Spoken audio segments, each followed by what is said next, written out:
कुछ व्यक्ति ऐसे होते हैं जिनका काम बोलता है, और नेपाल के नए बने प्रधानमंत्री बिरेंद्र शाह, 35 वर्ष की उम्र, लेकिन उन्होंने वह कर दिखाया जो भारत में राजनेता कहते हैं करते नहीं।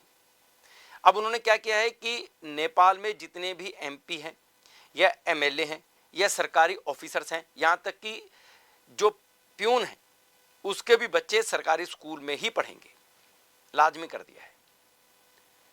और इससे जो वहाँ के सरकारी स्कूल का इंफ्रास्ट्रक्चर है उसमें भी सुधार होगा। हालांकि उन्होंने एक और फैसला यह भी किया है कि जो हमारे देश में बात होती थी कि लाल बत्ती का जो कल्चर है उसे समाप्त होना चाहिए, लेकिन हुआ नहीं। जो कहते थे वही उस लाल बत्ती का प्रयोग करने लगे। बिरेंद्र शाह ने खत्म कर दिया।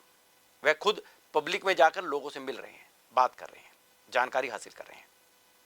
यहां तक कि शिक्षा के स्तर को अच्छा बनाने के लिए भी उन्होंने यह फैसला लिया है कि जितने भी सरकारी ऑफिसर या फिर कर्मचारी या विधायक या एमपी हैं वह सरकारी स्कूलों में ही अपने बच्चों को पढ़ाएंगे।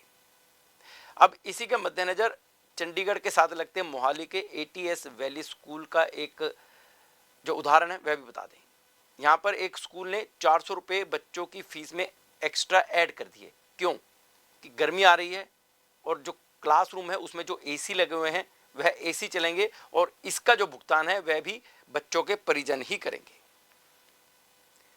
फीस पहले ही काफ़ी मोटी ली जा रही है, उसके बाद एसी चलाने के पैसे भी परिजन देंगे। इसके बाद परिजनों को गुस्सा आया, आखिरकार रोष व्याप्त हुआ, प्रदर्शन हुआ।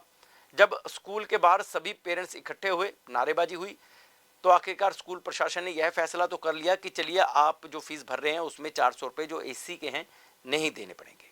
लेकिन अब क्या क्लासरूम में एसी चलेंगे? ये सोचने वाली बात है कि अब आपके बच्चे यदि पैसे नहीं दे रहे हैं तो बिना एसी के बढ़ते तापमान के कारण गर्मी में बैठने को मजबूर होंगे। क्या इस पर पंजाब सरकार को कोई कार्रवाई नहीं करनी चाहिए? कमेंट में जरूर बताइएगा।